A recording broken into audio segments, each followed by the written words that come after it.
ಮೊದಲನೇದಾಗಿ ಎಲ್ಲರಿಂದ ಕ್ಷಮೆ ಇರಲಿ. ಕೆಲವೊಮ್ಮೆ ವಾಯ್ಸು ಬ್ರೇಕ್ ಆಗುತ್ತೆ.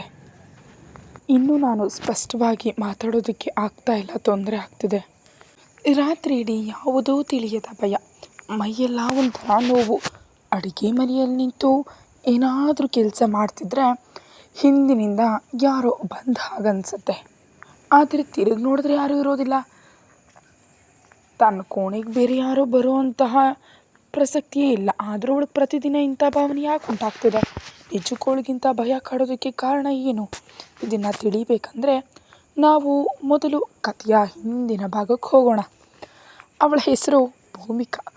ಆಟ ಪಾಠ ತುಂಟಾಟಗಳಿಂದ ತುಂಬ ಸಂತೋಷವಾಗಿ ಇರುವಂಥ ಹುಡುಗಿ. ಓದು ಮುಗಿದ 2 ವರ್ಷಗಳ ನಂತರ ಅವಳ ತಂದೆ ತಾಯಿ ಅವಳಿಗೆ ಮದುವೆ ಮಾಡಬೇಕು ಅಂತ ಕೂತು ತೀರ್ಮಾನಿಸಿದ್ರು. ಯಾಕಮ್ಮ ಅಷ್ಟೊಂದು ಅವಸರ? ನನಗೇನು ವಯಸ್ಸಾಗಿದೆ ಅಂತ ಈಗಲೇ ಮದುವೆ ಮಾಡ್ತಿದ್ದೀರಿ ನೀವು ಅಂತ ಭೂಮಿಕಾ ಅವರಮ್ಮನ್ನ ಕೇಳ್ತಾಳೆ. ಆಗ ಅವರ ತಂದೆ ತಾಯಿ, ಹಾಗಲ್ಲಮ್ಮ, ತುಂಬ ಒಳ್ಳೆ ಸಂಬಂಧ ಬಂದಿದೆ. ಹುಡುಗ ಅಮೇರಿಕಾದಲ್ಲಿ ಕೆಲಸ ಮಾಡ್ತಿದ್ದಾನೆ.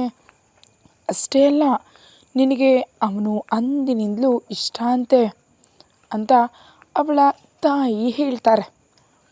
ಅದೇನಮ್ಮ ಇಷ್ಟ ಅಂತ ಹೇಳ್ತಿದ್ಯಾ? ನನಗೇನು ಅರ್ಥ ಆಗ್ತಿಲ್ಲ ಅಂತಾಳೆ ಭೂಮಿಕಾ. ಅವನು ನಿನ್ನ ಕಾಲೇಜಿನಲ್ಲಿ ನೋಡಿದ್ನಂತೆ ಅಂತ ತಾಯಿ ಅವಳಿಗೆ ವಿವರಿಸ್ತಾರೆ. ತಕ್ಷಣ ಭೂಮಿಕಾ, ಕಾಲೇಜಿನಲ್ಲಿ ನೋಡಿದ ತಕ್ಷಣ ಮದುವೆ ಮಾಡಿಕೊಡ್ತಾರಾ? ನನಗಂತೂ ಇಷ್ಟ ಇಲ್ಲ. ಎಲ್ಲೋ ನೋಡಿ ಇಷ್ಟಪಟ್ಬಿಟ್ರೆ ಮದುವೆ ಮಾಡ್ಕೊಳ್ಳೋದಕ್ಕಾಗತ್ತಾ ಅಮ್ಮ? ನನಗೆ ಇದು ನಿಜಕ್ಕೂ ಒಪ್ಪಿಗೆ ಇಲ್ಲಮ್ಮ ಅಂತ ಗಲಾಟೆನ ಶುರು ಮಾಡ್ತಾಳೆ ನಮ್ಮ ಭೂಮಿಕಾ. ಸರಿ ಸರಿ, ನಿನ್ನಿಷ್ಟ. ಹುಡುಗನ ಮನೆಯವರಿಗೆ ಮದುವೆ ಬೇಡ ಅಂತ ಹೇಳಿಬಿಡ್ಲೆ ಅಂತ ತಾಯಿ ಕೇಳಿದಾಗ, ಇನ್ನೇನು ನನ್ನನ್ನೇನು ಕೇಳೋದಿದೆ ಅಂತಾಳೆ ಭೂಮಿಕಾ. ಸರಿ, ಈ ರಾತ್ರಿ ಯೋಚನೆ ಮಾಡು, ಹುಡುಗನ ಫೋಟೋ ನಿನ್ನ ವಾಟ್ಸಪ್ಗೆ ಕಳಿಸ್ತೀನಿ ಅಂತ ತಾಯಿ ಹೇಳ್ತಾರೆ. ನೋಡದೆ ಬೇಡ ಅನ್ನೋದಕ್ಕಿಂತ ಒಮ್ಮೆ ನೋಡಿ ನಿನ್ನ ತೀರ್ಮಾನ ಹೇಳೋದು ಒಳ್ಳೇದಲ್ವಾ ಅಂತಾರೆ ಭೂಮಿಕಾಳ ಅಮ್ಮ. ನೋಡೋದ್ರಲ್ಲಿ ಏನಿದೆ ಅಮ್ಮ ಅಂತ ಭೂಮಿಕಾ ಏನೋ ಹೇಳೋದಕ್ಕೆ ಹೋಗ್ತಾಳೆ. ಆದರೆ ಮತ್ತೆ ಯಾಕೆ ಸುಮ್ಮನೆ ಗಲಾಟೆ ಮಾಡಬೇಕು? ನೋಡಿದ ನಂತರ ಇಲ್ಲ ಅಂತ ಹೇಳಿದ್ರೆ ಆಯ್ತಲ್ವಾ ಅಂತ ಅವಳೇ ಸುಮ್ಮನಾಗ್ಬಿಡ್ತಾಳೆ. ಹಾಗೆ ತನ್ನ ಕೋಣೆಗೆ ಹೋದಂತಹ ಭೂಮಿಕಾ ಬಹಳ ಹೊತ್ತಿನ ನಂತರ ಓಡುತ್ತಾ ತನ್ನ ಅಮ್ಮನ ಬಳಿ ಬರ್ತಾಳೆ. ಏನಾಯಿತು? ಯಾಕಿಷ್ಟು ಗಾಬರಿಯಿಂದ ಓಡ್ಕೊಂಡು ಬರ್ತಿದ್ಯಾ ಅಂತ ಅಮ್ಮ ಭೂಮಿಕಾನ ನೋಡಿ ಕೇಳ್ತಾರೆ. ಅಮ್ಮ, ನಾನು ಮದುವೆ ಬೇಡ ಅಂತ ಹೇಳಿದ್ದೆ ಅಲ್ವಾ, ಹೇಳಿದ್ಯಾ ಅಂತ ಕೇಳ್ತಾಳೆ. ಇಲ್ಲ, ಈಗಲೇ ಹೇಳ್ತೀನಿ, ಇರು ತಡಿ ಅಂತ ಅಮ್ಮ ಫೋನ್ ತಗೊಂಡು ನಂಬರನ್ನು ಒತ್ತಾ ಇರ್ತಾರೆ. ತಕ್ಷಣ ಭೂಮಿಕಾ ಅವರಮ್ಮನ ಕೈಯಲ್ಲಿದ್ದಂಥ ಮೊಬೈಲನ್ನು ಕಿತ್ಕೊಂಡು ಬಿಡ್ತಾಳೆ. ಇಲ್ಲಮ್ಮ, ನನಗೆ ಮದುವೆ ಇಷ್ಟ ಇದೆ ಅಂತ ಹೇಳ್ತಾಳೆ. ಅದೇನಮ್ಮ, ಈಗ ತಾನೇ ಬೇಡ ಅಂದೆ, ಅಷ್ಟು ಗಲಾಟೆ ಮಾಡಿದೆ, ಈಗ ಇಷ್ಟ ಆಗ್ಬಿಡ್ತು ಅಂತಿದ್ಯಾ ಅಂತಾರೆ ಅಮ್ಮ. ಅದೆಲ್ಲ ಯಾಕಮ್ಮ, ನನಗೆ ಇಷ್ಟ ಅಂತ ಹೇಳ್ತಿದ್ದೀನಲ್ವಾ ಅಂತ ಮತ್ತೆ ಅಳೋ ಮುಖ ಮಾಡಿ ಹೇಳ್ತಾಳೆ ಭೂಮಿಕಾ.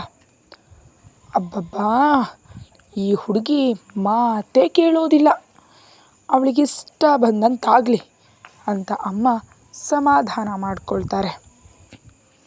ತಕ್ಷಣ ಭೂಮಿಕಾ ತನ್ನ ತಂದೆಯ ಬಳಿ ಹೋಗಿ, ಅಪ್ಪ, ನಿಜವಾಗಿಯೂ ನನಗೆ ಈ ಮದುವೆ ಇಷ್ಟ ಇದೆ, ನೀವಾದರೂ ಅಮ್ಮನಿಗೆ ಹೇಳಿ ಅಂತಾಳೆ ಭೂಮಿಕಾ. ಅದಕ್ಕೆ ಭೂಮಿಕಾ ಅಪ್ಪ ನಗ್ತಾ, ನಿಮ್ಮಮ್ಮ ಏನೂ ಹೇಳಿಲ್ಲ ಬಿಡಮ್ಮ, ಗಾಬರಿ ಪಡಬೇಡ ನೀನು, ನಿನಗಿಷ್ಟ ಇದ್ಮೇಲೆ ಮದುವೆಯನ್ನು ತುಂಬ ಅದ್ಧೂರಿಯಾಗಿ ಮಾಡೋಣ ಅಂತಾರೆ. ಭೂಮಿಕಾ ಇದನ್ನು ಕೇಳಿ ತುಂಬಾ ಸಂತೋಷ ಆಗಿಬಿಡತ್ತೆ. ಅವನು ಬೇರೆ ಯಾರೂ ಅಲ್ಲ, ತನ್ನ ಕಾಲೇಜ್ನಲ್ಲೇ ಓದಿದಂಥ ಟಾಪರ್, ಇವಳ ಕ್ರಶ್ ಕೂಡ ಆಗಿದ್ದ ಅಗ್ನಿ. ಇದೇ ರೀತಿ ಮನೆಯಲ್ಲಿ ತುಂಬ ಆಡಂಬರವಾಗಿ ವೇಗವಾಗಿ ಮದುವೆ ನಡೆದು ಹೋಗುತ್ತೆ. ಯಾಕಂದರೆ ಮದುವೆ ನಂತರ ಅವಳು ಅಮೇರಿಕಾಗೆ ಹೋಗಬೇಕಾಗುತ್ತೆ. ಅದರಿಂದಾಗಿ ಅತಿ ವೇಗವಾಗಿ ಮದುವೆ ಎಲ್ಲ ಕಾರ್ಯಗಳನ್ನ ಅವರು ಮುಗಿಸ್ತಾರೆ. ಮದುವೆ ಆದ 2ನೇ ದಿನವೇ ಅಮೇರಿಕಾಗೆ ಹೋಗಬೇಕಿತ್ತು. ಭೂಮಿಕಾಗೆ ಅಷ್ಟು ಬೇಗ ತನ್ನ ತಂದೆ ತಾಯಿಯನ್ನು ಬಿಟ್ಟು ಹೋಗೋದಕ್ಕೆ ತುಂಬ ಭಯ ಮತ್ತು ಬೇಸರ ಎರಡೂ ಆಗ್ತಿತ್ತು. ಆದರೆ ತಾನು ಹೋಗ್ತಾ ಇರೋದು ತನಗೆ ಅತಿ ಇಷ್ಟವಾದ ಅಗ್ನಿ ಜೊತೆ ಅಂತ ಮನಸ್ಸಿನಲ್ಲಿ ಅಂದ್ಕೊಳ್ತಾಳೆ. ಪ್ರತಿದಿನ ಅಪ್ಪ ಅಮ್ಮನ ಜೊತೆ ವಿಡಿಯೋ ಕಾಲ್ನಲ್ಲಿ ಮಾತಾಡಬಹುದು ಅಂತ ತನಗೆ ತಾನೇ ಸಮಾಧಾನ ಮಾಡಿಕೊಂಡು ಮದುವೆಗೆ ಸಿದ್ಧವಾಗ್ತಾಳೆ. ಎಲ್ಲ ಸಂಭ್ರಮದ ನಡುವೆ ಅಗ್ನಿಯ ಜೊತೆ ಭೂಮಿಕಾಳ ಮದುವೆ ನಡೆಯುತ್ತೆ. ಎಲ್ಲರೂ ತುಂಬ ಸಂತೋಷದಿಂದ ಇರ್ತಾರೆ. ಈಗ ಅಸಲಿ ವಿಚಾರ ಶುರುವಾಗೋದು. ಅಗ್ನಿ ಮತ್ತು ಭೂಮಿಕಾಳ ಶುಭಾನದ ರಾತ್ರಿಯಲ್ಲಿ ತುಂಬ ಸಂತೋಷದಿಂದ ಮೊದಲ ಬಾರಿಗೆ ತನ್ನ ಗಂಡನ ಜೊತೆ ಮಾತಾಡಬೇಕು, ಇನ್ನೂ ಏನೇನೇನೋ ಮಾಡಬೇಕು ಎಂಬ ಕನಸಿನೊಂದಿಗೆ ಭೂಮಿಕಾ ಚೆನ್ನಾಗಿ ರೆಡಿಯಾಗಿ ಹಾಲಿನ ಲೋಟ ಹಿಡಿದು ಆ ಕೋಣೆಗೆ ಹೋಗ್ತಾಳೆ. ಆದರೆ ಅವಳು ಹೋಗೋ ಅಷ್ಟರಲ್ಲಿ ಅಗ್ನಿ ಗಾಢವಾದ ನಿದ್ರೆಯಲ್ಲಿದ್ದ. ನಿಜಕ್ಕೂ ಭೂಮಿಕಾಗೆ ಹೀಗೆ ಆಗೋದಕ್ಕೆ ಕಾರಣ ಏನು? ಅಗ್ನಿ ಶೋಭಾನದ ಕೋಣೆಯಲ್ಲಿ ನಿದ್ರಿಸ್ತಿರೋದು ಯಾಕೆ? ಇದೆಲ್ಲ ತಿಳಿಬೇಕಂದ್ರೆ ಈ ಕಥೆಯ ಮುಂದಿನ ಭಾಗವನ್ನು ಓದೋದನ್ನು ಮರಿಬೇಡಿ. ಭೂಮಿಕಾ ತುಂಬ ಸಂತೋಷದಿಂದ ಹಾಲಿನ ಲೋಟ ಹಿಡಿದು ನಾಚುತ್ತಾ ಕೋಣೆಗೆ ಬಂದಳು. ಅಲ್ಲಿ ಅಗ್ನಿ ನಿದ್ರಿಸ್ತಾ ಇರೋದು ನೋಡಿ ಅವಳಿಗೆ ಒಮ್ಮೆಲೆ ನಿರಾಸೆ ಆಯಿತು. ನಾನು ಎಷ್ಟೋ ಆಸೆಯಿಂದ ನನಗಿಷ್ಟವಾದ ವ್ಯಕ್ತಿಯನ್ನು ಮದುವೆ ಆಗಿದ್ದೀನಿ ಎಂಬ ಖುಷಿಯಿಂದ ಬಂದರೆ ಇವರೇನು ಹೀಗೆ ನಿದ್ರೆ ಮಾಡ್ತಿದ್ದಾರಲ್ಲ. ಆಗಾಗ ಅವಳು ತುಂಬ ಬೇಸರ ಪಡ್ತಾಳೆ. ಆದರೆ ಸ್ವಲ್ಪ ಸಮಯದ ನಂತರ ಅದಕ್ಕೇನಂತೆ ಪಾಪ ಅವರಷ್ಟು ಅವಸರವಾಗಿ ಬಂದಿದ್ದಾರೆ, ಮದುವೆ ತಡಬಡಿಯಲ್ಲಿ ತುಂಬ ಸುಸ್ತಾಗಿರಬಹುದು, ಹೇಗಿದ್ರು ನಾವು ಅಮೇರಿಕಾ ಹೋದ್ಮೇಲೆ ಒಟ್ಟಿಗೆ ಇರ್ತೀವಲ್ಲ, ಈ ಒಂದು ರಾತ್ರಿ ಆಗದಿದ್ದರೆ ಏನಾಯಿತು ಅಂತ ತನ್ನ ಮನಸ್ಸಿಗೆ ತಾನೇ ಸಮಾಧಾನ ಮಾಡಿಕೊಳ್ತಾಳೆ. ಒಬ್ಬ ಹುಡುಗಿಯ ಜೀವನದಲ್ಲಿ ಇದು ಎಷ್ಟು ತುಂಬ ಮುಖ್ಯ ಘಟ್ಟ ಎಂಬುದು ಗೊತ್ತಿದ್ದರೂ ಅದರ ಬಗ್ಗೆ ಹೆಚ್ಚು ಕೊರಗದೆ ಅವಳು ಕೂಡ ಅವನ ಪಕ್ಕದಲ್ಲಿ ಸುಮ್ಮನೆ ಮಲಗ್ತಾಳೆ. ಮನೆಯವರೆಲ್ಲರೂ ಭೂಮಿಕಾಳ ಸಾಮಾನುಗಳನ್ನ ಪ್ಯಾಕ್ ಮಾಡ್ತಾ ಇರ್ತಾರೆ. ಯಾಕಂದರೆ ಬೆಳಿಗ್ಗೆ ಅವರು ವಿಮಾನದಲ್ಲಿ ಹೋಗಬೇಕಿದೆ. ಮೊದಲ ರಾತ್ರಿ ಮುಗಿಸದೆ ಕಳಿಸೋದು ಬೇಡ ಅಂತ ಮನೆಯವರು ಪ್ಲ್ಯಾನ್ ಮಾಡಿದರು. ಮದುವೆಯಾದ ಹೊಸ ಜೋಡಿ 11 ದಿನಗಳವರೆಗೆ ಹೊರಗೆ ಹೋಗಬಾರ್ದು ಎಂಬ ನಿಯಮ ಇದ್ದರೂ ಅಗ್ನಿಯ ಅವಸರದ ಕಾರಣದಿಂದ ಬೆಳಿಗ್ಗೆ ಅವರು ಅಮೇರಿಕಾಕ್ಕೆ ಹೊರಡ್ತಾರೆ. ಆದರೆ ಭೂಮಿಕಾ ಗಮನಿಸಿದ ಒಂದು ವಿಚಾರ ಅಂದರೆ ಅಗ್ನಿ ಅವಳ ಜೊತೆ ಇದುವರೆಗೂ ಒಂದೇ ಒಂದು ಮಾತು ಕೂಡ ಆಡಿರೋದಿಲ್ಲ. ಅಗ್ನಿ ತನ್ನ ಮದುವೆಯಾದ ಅನ್ನೋ ಸಂತೋಷದಲ್ಲಿ ಭೂಮಿಕಾ ಈ ವಿಷಯವನ್ನೇ ಮರೆತು ಬಿಟ್ಟಿದ್ಲು. ಹೀಗೆ ಇಬ್ಬರು ಅಮೇರಿಕವನ್ನು ತಲುಪುತ್ತಾರೆ. ಅಲ್ಲಿ ವಿಮಾನ ಇಳಿದು ಕಾರ್ ಹತ್ತಿದ ತಕ್ಷಣ ಭೂಮಿಕಾಗೆ ತಿಳಿಯದಂತೆ ನಿದ್ರೆ ಬರುತ್ತೆ. ಕಣ್ಬಿಟ್ಟು ನೋಡುವಷ್ಟರಲ್ಲಿ ಮನೆಗೆ ಬಂದಿದ್ದೀವಿ ಅಂತ ಅಗ್ನಿ ಹೇಳ್ತಾನೆ. ಅದು ಅಗ್ನಿ ಅವಳ ಜೊತೆ ಆಡಿದ ಮೊದಲ ಮಾತು. ಕಾರ್ನಿಂದ ಇಳಿದು ಆ ಮನೆಯ ಕಡೆ ನೋಡಿದ ಭೂಮಿಕಾಗೆ ಕಣ್ಣು ಕುಕ್ಕುವಷ್ಟು ಆಶ್ಚರ್ಯವಾಯಿತು. ಆ ಮನೆ ಅಷ್ಟು ಸುಂದರವಾಗಿತ್ತು. ಟಿ ವಿಯಲ್ಲಿ ನೋಡೋದನ್ನು ಬಿಟ್ಟರೆ ನಿಜವಾಗಿಯೂ ಅಂತಹ ದೊಡ್ಡ ಅರಮನೆಯನ್ನು ಅವಳು ಮೊದಲ ಬಾರಿ ನೋಡ್ತಿದ್ಲು. ಅಗ್ನಿ ಅವಳನ್ನು ಒಳಗಡೆ ಕರ್ಕೊಂಡು ಹೋಗ್ತಾನೆ. ನೇರವಾಗಿ ಮೇಲಿರುವಂತಹ ಒಂದು ಕೋಣೆಗೆ ಕರೆದೊಯ್ದು, ಇದೇ ನಿನ್ನ ಕೋಣೆ ಅಂತ ಹೇಳಿ ಅಲ್ಲಿಂದ ಹೊರ್ಟು ಹೋಗ್ಬಿಡ್ತಾನೆ ಅಗ್ನಿ. ನಮ್ಮ ಭೂಮಿಕಾ ಆ ಕೋಣೆಯನ್ನು ನೋಡುವಂಥ ಸಂಭ್ರಮದಲ್ಲಿದ್ದಾಳೆ.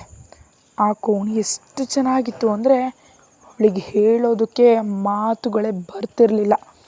ದೊಡ್ಡ ದೊಡ್ಡ ಪೇಂಟಿಂಗ್ಗಳು, ತುಂಬ ಬೆಲೆ ಬಾಳುವಂಥ ವಸ್ತುಗಳು, ಒಂದು ದೊಡ್ಡ ಸುಂದರವಾದ ಬೆಡ್, ಇವೆಲ್ಲವೂ ಅವಳಿಗೆ ಇಷ್ಟವಾದ ಪರ್ಪಲ್ ಬಣ್ಣದಲ್ಲೇ ಇದ್ವು. ಇವನ್ನೆಲ್ಲ ನೋಡಿ ಅವಳಿಗೆ ಆನಂದದಿಂದ ಕುಣಿಬೇಕು ಅಂತ ಅನಿಸ್ತಿತ್ತು. ಇಂತಹ ಸುಂದರವಾದ ಕೋಣೆಯಲ್ಲಿ ತಾನು ಇರ್ತೀನಿ ಅಂತ ಅವಳ ಕನಸಿನಲ್ಲೂ ಅಂದ್ಕೊಂಡಿರಲಿಲ್ಲ. ಬಹಳ ಸಂತೋಷದಿಂದ ಆ ಕೋಣೆಯನ್ನೆಲ್ಲ ಸುತ್ತಾಡಿ ನೋಡ್ತಾಳೆ. ಹಾಗೆ ಅವಳು ಬೆಡ್ ಮೇಲೆ ಕೂತ ತಕ್ಷಣ ಒಂದು ತಣ್ಣನೆಯ ಗಾಳಿ ಅವಳನ್ನು ಸ್ಪರ್ಶಿಸಿತು.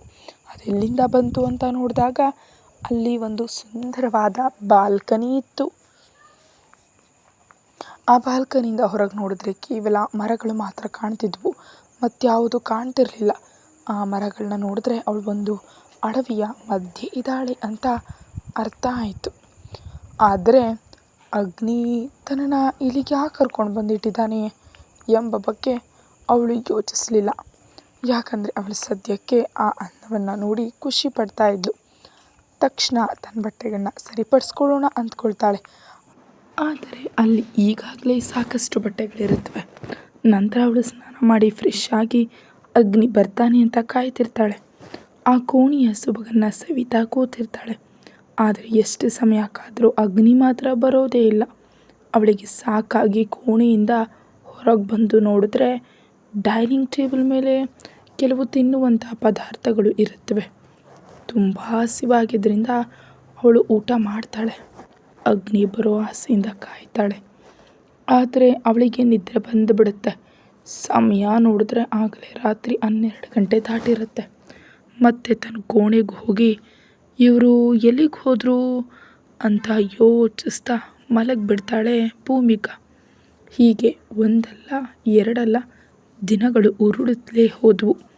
ಭೂಮಿಕಾ ಮಲಗದ ಮೇಲೆ ಅಗ್ನಿ ಬರೋದು, ಬೆಳಿಗ್ಗೆ ಅವಳು ಏಳೋ ಮುನ್ನವೇ ಹೋಗುವುದು, ಇದು ಅವನ ಅಭ್ಯಾಸವಾಯಿತು.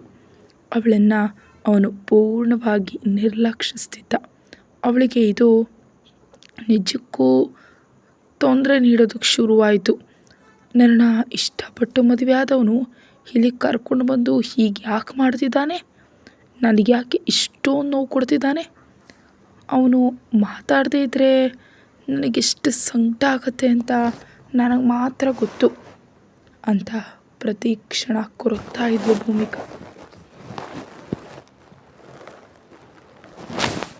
ತಾನಷ್ಟಾದರೂ ಏನೂ ಪ್ರಯೋಜನವಾಗ್ತಿರಲಿಲ್ಲ ಎಂಬುದು ಅವಳಿಗೆ ಅರಿವಾಯಿತು. ಇಂದು ರಾತ್ರಿ ಅಗ್ನಿಯನ್ನು ಹೇಗಾದರೂ ಮಾಡಿ ತಡೆದು ಕೇಳಲೇಬೇಕು ಅಂತ ನಿರ್ಧರಿಸ್ತಾಳೆ. ಯಾಕಂದ್ರೆ ಅವಳಿಗೆ ತನ್ನ ತಂದೆ ತಾಯಿಯ ಜೊತೆ ಮಾತಾಡೋದಕ್ಕೂ ಕೂಡ ದಾರಿ ಇಲ್ಲದಂತೆ ಮಾಡಿದ್ದ. ಅಲ್ಲಿ ಒಂದು ಫೋನ್ ಇಲ್ಲ, ಏನೂ ಇಲ್ಲ. ಕೇವಲ ಹಾಡು ಕೇಳಲು ಒಂದು ಸೌಂಡ್ ಸಿಸ್ಟಮ್ ಮಾತ್ರ ಇತ್ತು. ಸಾಯಂಕಾಲ ಆಗ್ತಿದ್ದಂತೆ ಭೂಮಿಕಾ ಮನಸ್ಸಿನಲ್ಲಿ ಅಗ್ನಿಯನ್ನು ಹೇಗೆ ಪ್ರಶ್ನಿಸಬೇಕು ಅಂತ ಯೋಚಿಸ್ತಿರ್ತಾಳೆ. ಆಗಲೇ ಇದ್ದಕ್ಕಿದ್ದಂತೆ ಕರೆಂಟ್ ಹೋಯಿತು. ಒಮ್ಮೆಯೇ ಭಯಗೊಂಡು ಅವಳು ಕೂತಿದ್ದ ಜಾಗದಿಂದ ಎದ್ದು ನಿಲ್ತಾಳೆ. ಆ ಕತ್ತಲೆಯಲ್ಲಿ ಭಯದಿಂದ ಹೊರಗೆ ಹೋಗಬೇಕು ಅಂತ ಯೋಚಿಸ್ತಾಳೆ. ಅವಳು 2 ಹೆಜ್ಜೆ ಮುಂದಕ್ಕಿಡ್ತಿದ್ದಂತೆ ಆ ಕೋಣೆಯ ಬಾಗಿಲುಗಳು ದೊಡ್ಡ ಶಬ್ದದೊಂದಿಗೆ ತಾವಾಗಿಯೇ ಮುಚ್ಚಿಕೊಂಡವು. ಒಂದು ಕ್ಷಣ ಅವಳ ಎದೆ ಬಡಿತವೇ ನಿಂತು ಹೋದಂತಾಯಿತು. ಭೂಮಿಕಾಗ ಮೊದಲೇ ಕತ್ತಲೆ ಅಂದ್ರೇ ತುಂಬ ಭಯ. ತಕ್ಷಣ ತನ್ನ ಕೋಣೆಯಿಂದ ಹೊರಗೆ ಹೋಗಬೇಕಂತ ಹಠ ಮಾಡ್ತಾಳೆ. ಬೆವರಿನಿಂದ ಅವಳು ತೊಯ್ದು ಹೋಗಿದ್ದಾಳೆ. ಬಾಲ್ಕನಿಯಿಂದ ಸ್ವಲ್ಪ ಬೆಳಕು ಬರ್ತಿರುತ್ತೆ.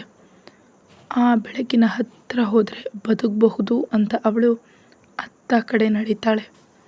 ಆದರೆ ಅವಳು ಹೋಗುವಷ್ಟರಲ್ಲಿ ಆ ಬಾಲ್ಕನಿ ಬಾಗಿಲುಗಳು ಕೂಡ ಅಷ್ಟೇ ಜೋರಾಗಿ ಮುಚ್ಚಿಕೊಂಡ್ವು. ಆ ಕ್ಷಣ ಅಲ್ಲಿ ಯಾರೋ ಇದ್ದಾರೆ ಅನಿಸಿ